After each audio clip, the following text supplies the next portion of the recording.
할렐루야. 오늘 하나님 말씀은 요한복음 7장 37절입니다. 명절 끝날 곧 큰 날에 예수께서 서서 외쳐 이르시되 누구든지 목마르거든 내게로 와서 마시라. 나를 믿는 자는 성경의 이름과 같이 그 배에서 생수의 강이 흘러나오리라 하시니 이는 그를 믿는 자들이 받을 성령을 가리켜 말씀하신 것이라. 예수께서 아직 영광을 받지 아니하셨으므로 성령이 아직 그들에게 계시지 아니하시더라. 아멘. 오늘은 영생과 믿음 15번째로 성령이란 주제로 말씀을 같이 나누겠습니다. 주님이 우리에게 오신 것은 일시적인 만족, 육체적인 치료나 또 우리의 기도의 응답이나 또 우리가 필요로 하는 먹을 것들을 주시러 오신 것이 아니라 주님의 가장 큰 목적은 우리의 죽은 영을 살리러 오셨습니다. 살리는 것은 영이니 육은 무익하니라. 육은 주님이 오병이어를 먹여서 주고 또 주님께서 안진뱅이를 일으켜도 육은 또 다시 죽습니다. 나사로가 살았지만 또 죽었고 12살 된 소녀도 또 죽었어요. 육은 무익하다. 잠시 시간만 연장할 뿐이고 그러나 주님이 이런 기적들을 통하여서 영적인 하나님의 나라가 있음을 예수님이 바로 그 권능을 가지고 오신 것을 보여줌으로써 그들이 하나님의 말씀을 듣게 되고 그 말씀으로 영을 살리는 것이죠. 그 어떤 것으로도 영을 살릴 수 있는 것은 없습니다. 이 세상에 가장 무서운 무기가 핵무기라고 이야기하지만 그 핵무기도 영적인 존재, 귀신이나 사단이나 아무 존재도 영향을 미칠 수가 없는 것이에요. 또 수많은 학문들, 많은 책들, 아무런 경험들도 영적인 세계를 이겨낼 수가 없습니다. 오직 성경만이 하나님의 나라와 그 하나님이 영이신 것을 우리에게 말하고 있고 우리가 하나님의 형상과 모양으로 지음받았지만 우리의 영이 죄로 말미암아 죽었다라고 성경만이 우리에게 이야기하고 있어요. 그래서 우리에게 에베소서 2장 1절에 보면은 그는 허물과 죄로 죽었던 너희를 살리셨도다. 예수님은 허물과 죄로 죽었던 우리의 죄로 우리가 하나님과의 관계가 끊어진 것을 이야기하죠. 그때 죄 지었을 때 너희는 그 가운데서 행하여 이 세상 풍조를 따르고 공중의 권세 잡은 자를 따랐으니 곧 지금 불순종의 아들들 가운데서 역사하는 영이라. 그 영을 따라서 살았다는 것이에요. 전에는 우리도 다 그 가운데서 우리의 육체의 욕심을 따라, 왜냐하면 영이 죽어버리니까 육체가 왕노릇한 것이고 육체가 본능적으로 모든 것을 행하게 되는 것이에요. 그래서 육체의 욕심을 따라 지내며 육체와 마음에 원하는 것을 하여 다른 이들과 같이 본질상 진노의 자녀이었더니 그 죄에서 예수님이 허물과 죄로 죽었던 우리를 살리셨습니다. 예수님이 와서 살린 것은 바로 죄와 허물로 죽었던 우리의 영을 살리러 오셨다라고 했어요. 그래서 우리의 씨름은 혈과 육에 대한 것들이 아니요 공중 권세 잡은 자와 이 세상의 악한 영들 또 이 모든 정사와 권세 잡은 자들과의 싸움인 것을 우리에게 말하는 영적인 싸움입니다. 그 누구도 이 영을 살릴 수 없고 오직 예수님이 내가 곧 영이요 생명이니 내 말이 곧 영이요 생명이 주의 말씀을 들으면 우리의 영이 살아나게 되는 것이죠. 주님이 오셔서 이제 영이 살아 썩지 않을 영적인 생명과 그 은혜의 풍성함을 알게 하셨어요. 얼마나 하나님의 은혜가 큰지를 그리고 우리의 삶이 얼마나 가치 있는지를 영이 살아서 보니까 썩을 양식이 아니라 영생하도록 있는 것들을 바라보게 하시고 이 땅이 아니라 하늘 위를 바라보도록 그렇게 하신 것이에요. 그리고 이제 요한복음은 우리의 시선을 하나님께로 그렇게 넓게 높게 가지고 와서 우리의 삶을 보게 만든 거죠. 그리고 예수님의 사역에 대해서 요한복음은 예루살렘의 중심 사역을 많이 우리에게 말해주고 있어요. 오늘 7장은 초막절, 숙곳이라고 하는 유대인의 절기 중 1년 절기 중 가장 마지막에 있는 절기를 말합니다. 그래서 7월 15일부터 유대적으로 7월 15일부터 22일까지 8일 동안 열리게 되는 초막절 또는 모든 곡물들을 수확하고 저장하기 때문에 장막절 또는 수장절이라고 그렇게 표현하고, 이들이 광야의 과거에 이스라엘의 조상들이 40년 동안 광야에서 장막을 치고 살았던 것을 기억하면서 그때도 인도하시고 그리고 그들을 인도하여 나라까지 이루신 그 하나님, 그래서 날들을 기념하는 것을 초막절, 그리고 장례적으로는 예수님의 나라에, 하나님의 나라에 가서 그 수확의 기쁨, 영광을 함께 누리게 될 것을 기념하는 것이 초막절이라고 그렇게 이해하면 되겠어요. 그래서 이 절기는 주님 그들의 절기의 큰 축제입니다. 그리고 수확의 기쁨이 있는 영광이죠.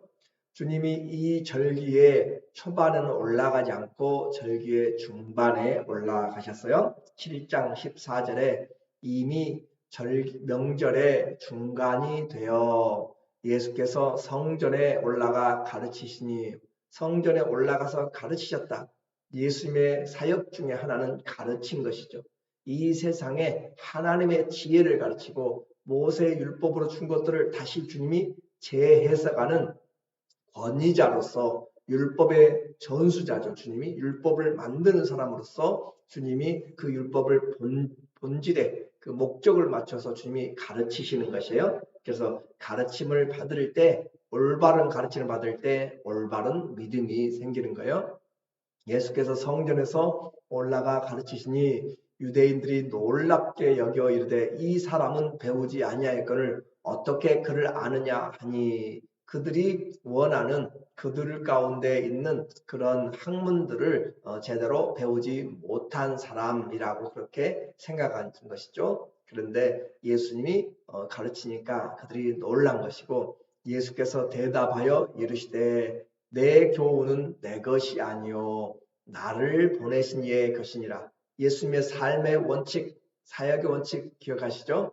내 뜻대로가 아니고 아버지께서 주신 대로, 보여주신 대로, 들려주신 대로 아버지의 것을 가지고 우리에게 전하는 주님의 사역입니다.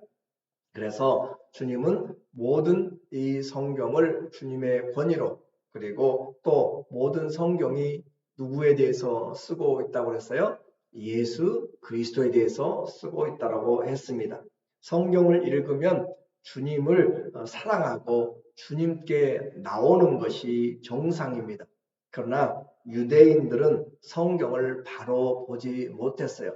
그들은 성경을 보면 예수님을 바로 보아야 되는데 예수님을 바로 보지 못했다라고 하는 것은 그들이 예수님을 성경을 읽어도 사랑하지 못했다라고 하는 것이에요. 한번 생각해 보세요. 예수님, 그들이 율법을 그렇게 사랑하고 읽었는데 율법을 지키는 자도 없고 예수님을 사랑하지도 않는, 하나님을 사랑하지도 않는다. 19절에 이야기하는 거잖아요. 모세가 너희에게 율법을 주지 아니하였느냐? 너희 중에 율법을 지키는 자가 없도다. 너희가 어찌하여 나를 죽이려 하느냐? 모세가 율법을 주었어요. 그런데 그들이 율법을 지키는 자가 없다. 율법을 지키는 자가 없다면 읽어보고 그 말과 상관이 없이 살았다는 거죠. 너희가 어찌하여 나를 죽이려 하느냐? 그 말은 율법은 예수님이 이 율법은 모세가 나를 위하여서 기록했다. 나에 관하여 기록하였다. 예수님에 대하여서, 예수님의 이름이 직접적으로 드러나진 않지만 그 오실 메시아, 그분의 사역에 대해서, 그 오시는 분에 대해서 기록하였는데 모든 절기도 예수님의 사역을 나타내는 거잖아요. 그런데 그들이 이 율법을 읽으면서 예수님을 보지 못했다는 거죠. 그림자만 보고 살았고 진짜 본체 예수님을 보지 못했다라고 하는 거예요. 그래서 너희 중에 율법을 지키는 자가 없도다. 너희가 어찌하여 나를 죽이려 하느냐. 율법을 제대로 알았으면 모세가 그리스도를 쓰고 있는 것을 알았으면 그리스도를 사랑해야 되는 것이죠. 오늘 우리에게 중요한 원리를 말합니다. 율법을 매일 묵상하고 지킨다고 하면서 그 율법의 그 율법을 주신 분이 오셨는데 주님을 사랑하지 않은 것은 바로 그들이 율법을 지키지 않은 것이다 라고 하는 거죠. 오늘 이제 우리가 설교를 듣고 우리가 성경을 읽어요. 성경을 써요. 성경을 그렇게 보면서 주님을 사랑하지 않으면 우리가 성경을 헛되이 배우는 것이고 헛되이 읽는 것이에요. 성경을 읽고 설교를 듣고 그렇게 하는 것들은 누구를 사랑하기 위한 것이냐면 주님을 사랑하기 위한 것이고 성경은 주님의 사랑을 우리에게 말해주고 있습니다. 성경을 많이 안다, 성경을 사랑한다 라고 하는 것은 주님을 많이 알고 주님을 많이 사랑하는 것을 전제로 목적으로 하는 것이에요. 그래서 성경 자체가 주님의 사랑의 이야기고 그 주님을 어떻게 우리에게 사랑하라고 이야기했어요? 마음과 뜻과 목숨을 다해서 힘을 다해서 주님을 사랑하라. 이것이 우리에게 주신 하나님의 약속이고 명령이죠. 신명기 6장 4절에 이스라엘이 자녀들에게 평생 가르쳐야 되고 자기의 마음에 평생 새겨야 될 말씀이라고 했죠. 이스라엘아 들으라 쉐마 이스라엘 우리 하나님 여호와는 오직 유일한 하나님 여호와시니 너는 마음을 다하고 뜻을 다하고 힘을 다하여 예수님은 이 뜻의 목숨으로 바꿔버렸어요. 그래서 목숨을 다하고 힘을 다하여 내 하나님 여호와를 사랑하라. 오늘 내가 네게 명하는 이 말씀을 너는 마음에 새기고 그들이 준비하고 해야 될 세상의 삶의 내용은 바로 하나님 사랑을 마음에 새기고 가르치는 것입니다.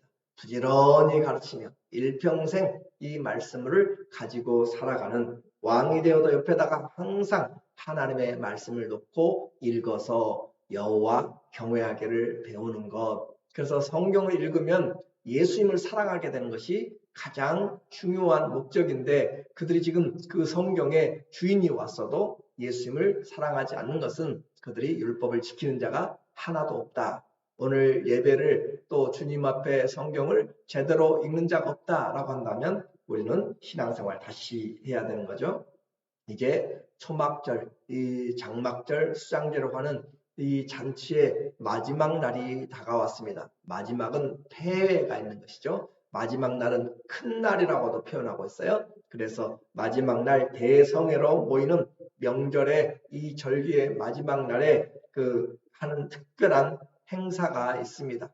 그 일주일간 끝나고 마지막 8일째는 하루를 해서 연장해서 8일에 그날에 하는 행사가 바로 이제까지의 여름에 가뭄이 든 것이잖아요. 그래서 그들에게 씨를 뿌리고 파종할 만한 이른 비를 내려주기를 기다리는 그런 하나님 앞에 기도하는 그런 물붓기 행사가 있어요. 그래서 이 초막절의 물붓기 행사로 마지막에 저 밑에 있는 실로암에서 제사장들이 앞에 행진을 하면서 금 대접에 물을 떠다가 제단 옆에 세워놓은 그 나무에 물을 부으면서 기도하는 것이죠. 하나님, 이곳에 하나님께서 이 생명을 살려주는 것처럼 물이 있어야 산다라고 하는 것이죠. 그렇게 해서 생수를 부어주기, 물을 부어서 하나님께서 비가 오고 그렇게 무성한 가지에 물을 부으면서 비가 오기를 기도하는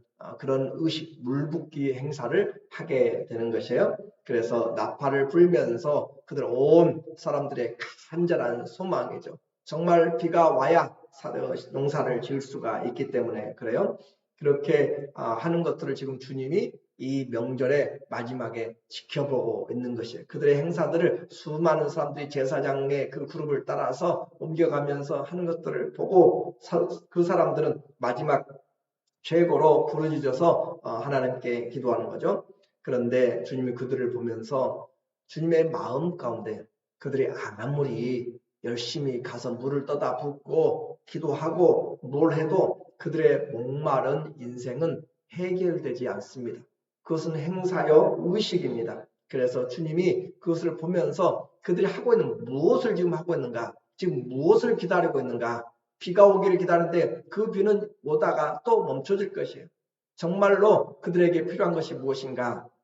그들에게 마음속에서 인생의 갈증을 없애주는 그 생수가 있는 것이죠. 육은 잠시 있다가 사라지는 거라고 했잖아요. 주님이 영을 살리는 것처럼 지금 그들이 하는 행사는 잠시 오래 비가 오기를 원할 뿐이지 그들에게 영원히 살려주는 그런 비가 아니란 거죠. 그래서 주님이 그들을 지켜보면서 외치기 시작합니다. 37절에 주님이 말씀하세요. 명절 끝날 곧 큰 날에 초막절의 마지막 8일째인 것 같아요. 예수께서 서서 외쳐 이르시되 사람들이 하는 것들을 보시면서 주님이 서서 외치시다. 큰 소리로 불러서 그들을 향하여 이야기하는 거예요. 누구든지 목마르거든 내게로 와서 마시라. 거기다 물을 붓는 것들을 보면서 그것은 잠시라고 했잖아요. 정말 누구든지 인생에 목마르거든 내게로 와서 마시라. 수많은 사람들이 물이 기어서 제사장들의 그 행하는 것들을 바라봅니다. 시끄럽고 또 혼잡한 군중들 속에 주님께서 외치시는 것이에요.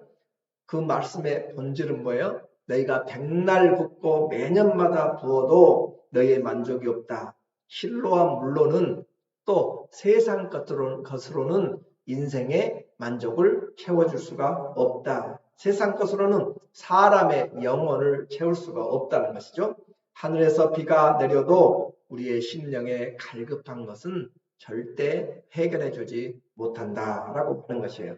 오직 우리 인생의 죄로, 슬픔으로, 수고로 무거운 짐을 지고 갈라진 그런 상한 마음, 꺼져가는 그런 등불 같은 그런 마음들을 해결해주고 죄에서 해방을 주고 슬픔을 기쁨으로 바꿔주고 사망을 생명으로 어둠을 빛으로 바꿔줄 수 있는 것은 바로 내가 생수가 되어야 너희를 살려줄 수 있다라고 하는 것이에요. 그래서 예수님이 말씀하는 거죠. 누구든지 목마르거든 내게로 와서 마시라. 누구든지, 대상은 누구든지입니다. 아무도 제한이 없어요. 누구든지, 여자든지 남자든지 배운 자, 못 배운 자, 누구든지 아픈 사람이든지 가난한 자, 부한 자든지 조건 하나입니다. 내게로 와서 마시라. 나를 믿는 자예요. 38절에 나를 믿는 자는 성경의 이름과 같이 그 배에서 생수의 강이 흘러나오리라 하시니 수많은 사람들이 있을 때 주님이 서서 외치시면서 누구든지 내게로 와서 마셔라. 나를 믿는 자, 대상은 누구든지라고 했고 조건은 믿는 자, 예수님을 믿는 자는 성경의 이름 같이 주님이 성경에 그렇게 말씀해 오셨어요. 예수님이 우리에게 구원자가 되시는 거죠. 하나님이 우리의 목자가 되시는 거죠. 그래서 성경의 이름과 같이 이미 기록된 약속과 같이 그 배에서 생수의 강이 흘러나오리라. 저 실로암에서 떠오는 그런 물이 아니라 우리의 믿는 속에서, 우리의 영에서, 우리 마음에서 생수의 강이 흘러나오리라 라고 말씀합니다. 그래서 그 약속은 주님이 지금 당장 임의로 한 것이 아니라 성경에 기록된 대로 성경의 약속과 같이 그 배에서 샘솟는 생수가 터져서 강을 이룹니다. 이것이 우리 주님이 주실 성령이라고 이렇게 말했어요. 39절에 이는 그를 믿는 자들이 받을 성령을 가리켜 말씀하신 것이라. 그러니까 성경은 다 그림자예요. 비유예요. 하늘에서 내린 만나는 예수님의 그 생명을 주시려고 오신 살과 피를 의미하는 것이고 또 반석에서 물이 나온 것도 예수님의 살과 피를 의미하는 것이고 오늘 이 물 붓는 것도 바로 성령을 의미하는 것이고 다 예수 그리스도를 우리에게 보여주고 있고 그분의 사역을 말씀하는 거죠. 오순절 성령이 성령같이 그들에게 성령이 지금 임하지 않았습니다. 오늘 결론적으로 주님이 없는 초막절의 행사 아무리 거대하게 하고 아무리 금으로 아무리 많은 물을 가져다 부어도 주님이 계시지 않는 초막절은 의미가 없습니다. 주님이 없는 우리의 모든 모임과 예배도 의미가 없습니다. 아무리 준비를 하고 무엇을 해도 주님이 함께하지 않으시면, 주님이 영광받지 않고 주님의 임재가 없으면 그것은 의미가 없는 것이에요. 주님이 내 안에 계셔서 주님으로 내가 영접해야 되고, 내가 주님의 말씀을 믿고 내가 주님의 그 말씀을 순종하는 것이 우리가 주의 성령을 받고 주님이 우리를 구원하여서 사망에서 생명으로 옮겨주는 것이죠. 오늘도 주의 말씀을 우리가 성경을 통해서 들으므로 내가 주의 말씀을 듣고 내가 주님을 믿고 영접하여서 생수가 우리의 주님 보좌로부터 우리의 영혼으로부터 흘러 넘쳐서 하나님의 그 나라가 이루어지고 우리 영혼에 꼭 필요한 그런 하나님의 은혜가 생명을 얻되 풍성하게 얻는 그런 은혜로 우리 모두에게 충만하게 흘러넘쳐서 하나님의 그 위로와 능력이 우리 모두에게 있기를 예수님의 이름으로 간절히 축원합니다. 아멘. 기도하겠습니다.